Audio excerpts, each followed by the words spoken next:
The smoke was still curling from the sleek black Tesla when the fire chief turned to her and said, "Ma'am, there's gasoline in your EV charging port." Time seemed to freeze. That's me, Ethan, standing on my porch, watching the queen of our HOA, Claudia Hawthorne, lose it in front of half the cul-de-sac, right there on my driveway. Her prize car was coughing up acrid fumes, and her perfectly manicured nails were clawing the air. You're probably wondering how we got to this glorious mess, how our neighborhood's iron-fisted ruler ended up frying her luxury ride with a gas-soaked charger. Buckle up, because this is a wild one. I live in Maple Grove Estates, a postcard-perfect suburb where kids ride bikes, lawns are trimmed to perfection, and electric mowers hum on weekends. I just jumped on the EV bandwagon, snagging a modest electric sedan and installing a shiny Level 2 charger in my garage. It was my little piece of the future, bolted next to my workbench, where I tinker with random projects. Think birdhouses one week, a DIY drone the next. Life was smooth. My car was quiet, my fuel was dirt cheap, and my commute was green as can be. Then Claudia entered the scene. Claudia Hawthorne was the HOA president, a title she'd clutched for 4 terms because nobody else had the mix of ego and spare time to challenge her. She was a force. Think leopard print scarves worn like battle flags, platinum hair teased into a GRAVY tie-defying crown, and a voice that could make dogs howl 3 blocks away. She ruled our street like a monarch, issuing edicts on mailbox colors and grass height with the zeal of a dictator. It all started a month after my charger went up. I got home late for work dinner, and there it was, my charger's green light pulsing, its cable stretched across the driveway, plugged into Claudia's glossy Tesla Model Y, parked half on my sidewalk like she owned the place. I blinked, thinking I'd lost it. Had I hooked up some ghost car? Then Claudia sashayed out, while VYing like we were old pals. "Oh, hi, Ethan," she chirped, all sugar and no shame. "My charger's acting up, and yours is just so handy. Hope you don't mind." Before I could sputter a reply, she unplugged, tossed the cable on my rose bushes, and vanished into her mansion. I stood there, dumbfounded. This wasn't borrowing a lawnmower, this was jacking my electricity, and my bill was going to feel it. I tried the nice guy route. The next day, I slipped a note under her windshield wiper. "Claudia, friendly heads up me chargers for personal use. If yours is broken, I can recommend a technician. Best, Ethan." I figured that'd settle it. Big mistake. 2 days later, her Tesla was back, guzzling my power like it was happy hour. The note? Gone. My jaw clenched. This wasn't a mix-up. This was Claudia's staking claim to my property.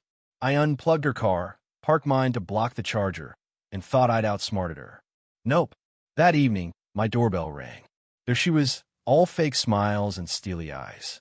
"Ethan, dear," she said, "your car's blocking the SAW community, SAW charger." Community? I nearly choked. "Claudia, that's my private charger, wired to my meter," I said, keeping my cool. Her smile didn't budge, but her tone turned icy. "Well, in the spirit of neighborliness, one might expect you to share, especially with your HOA president. My technician's booked for a week." The threat was clear. She held the HOA gavel, and she'd swing it. It got worse. Claudia started plugging in whenever I was at work or asleep. My electric bill spiked, $50, then $80 extra. I find my car unplugged and her sipping away. I tried talking to her again, firmer this time. "Claudia, you're stealing from me. This stops now." She laughed it off. "Oh, Ethan, it's just a few watts. Think of it as your gift to the planet." The hypocrisy burned. This was the woman who'd fined Mrs. Larson for a tacky garden statue and hounded Mr. Patel for Leah V.Y.ing his trash can out an hour too long. Yet here she was, treating my charger like her personal gas station.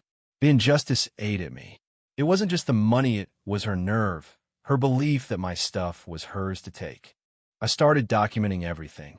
A night, VY sound camera went up, catching every smug moment Claudia plugged in. I had a digital dossier of her electricity heists, time-stamped and crystal clear. But watching her smirk on my screen only fueled my rage. Polite notes didn't work. Blocking the charger failed to move my planters or park like a maniac. I was done playing nice. My engineer brain, the one that loves a puzzle, kicked into overdrive. Claudia wanted to plug into my property? Fine. I'd give her something to plug into a lesson she'd never forget. The plan was insane, but it felt so right. I'd swap my charger for a decoy, one that looked legit but pumped gasoline instead of volts. It was petty, sure, but after weeks of her nonsense, I was ready to fight fire with, well, fuel. I dove into research Tesla charging ports, J1772 connectors, junkyard parts, even chemical manuals. My garage turned into a mad scientist lab. I scored a busted charger online, identical to mine, perfect for gutting. I nabbed a fuel pump nozzle, tweaked it to mimic an EV plug, and built a hidden bladder to hold a quart of gasoline. Evenings were spent machining parts, sealing tubes, and testing with water to avoid leaks. My wife, Mia, would peek in, raising an eyebrow. "What's this, another robot vacuum?" she'd tease. "Just a fancy sprinkler," I'd mutter, too focused to spill the beans. This wasn't just revenge, it was art, a masterpiece of spite. The decoy had to be perfect. I matched the cable's color, weathered the casing to look used, and even added a fake safety sticker. The nozzle fit the Tesla port like a glove, with a spring to mimic the real plugs, saw. Pressing the handle would open a valve, not spark a charge. It was the VYS, and I loved it. Claudia kept up her theft, growing bolder, Leah VYing her car plugged in for hours, even overnight. Once, I needed my charger for an early trip and found her Tesla hogging it. I knocked on her door at 10 p.m. She answered in a silk robe, annoyed. "Ethan, what now?" She sighed like I was the pest. When I asked for my charger, she huffed, "Fine, but make it quick." That was the spark that lit the fuse. I muttered to the decoy as I worked, half crazed. "This is what happens, Claudia, when you push too far." Yeah, talking to tools isn't normal, but it kept me sane. The irony wasn't lost on mean EV fanboy crafting a fossil fuel trap. But Claudia's entitlement was a worse kind of pollution, and I was cleaning house. I learned gasoline in a Tesla port would fry the electronics, maybe the battery, without a Hollywood explosion. Perfect an expensive, undeniable disaster. My camera would pin it all on her. The big day came, a sunny Tuesday. Mia was at work, the kids at school, the street quiet. I checked Claudia's Tesla was gone, probably off bullying a florist. At noon, I swapped the chargers.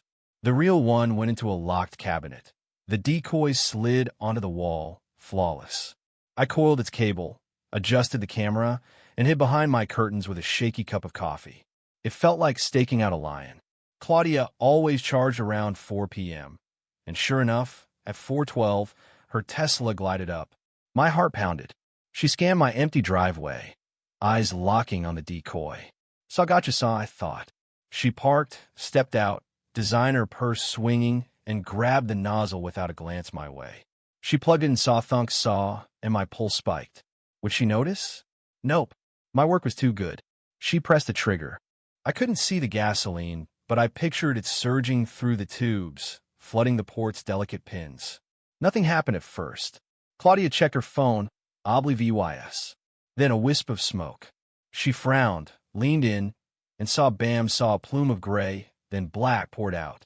Sharp pops echoed like firecrackers. She shrieked, yanking the nozzle, which dripped clear liquid onto my driveway. Her Tesla wailed, warning lights flashing, systems choking. No flames, just glorious, expensive chaos. Claudia flailed, screaming at the sky, her car me. Neighbors emerged, Mrs. Larson, Mr. Patel drawn by the smoke, and her banshee wails. I grinned behind the curtain. Checkmate. The aftermath was a circus. Claudia spun on me, hair askew, leopard print clashing with a red face. "Your charger, Ethan. It's faulty. It burned my car. I'll sue." I ran out, all fake concern. "Claudia, what happened?" "Your car's smoking." The fire truck rolled up, and she pounced on the chief, pointing at my decoy.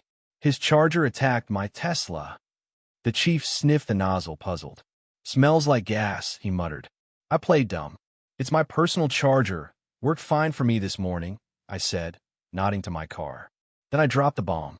"Officer, Claudia has been using it without permission. I've got footage." Her jaw dropped. "That's a lie. I used it once," she stammered. The officer wasn't buying it. Inside, I showed him weeks of clips Claudia plugging in night after day. "She's racked up my bill. I said, all earnest. Back outside, a firefighter examined the decoy, noting the gas smell. Claudia demanded they seize it. I went for the kill. Actually, I swapped that unit out last night, I said. I was worried someone tampered with my original, so I used a spare. I fetched my real charger clean. Perfect. The officer and chief exchanged looks.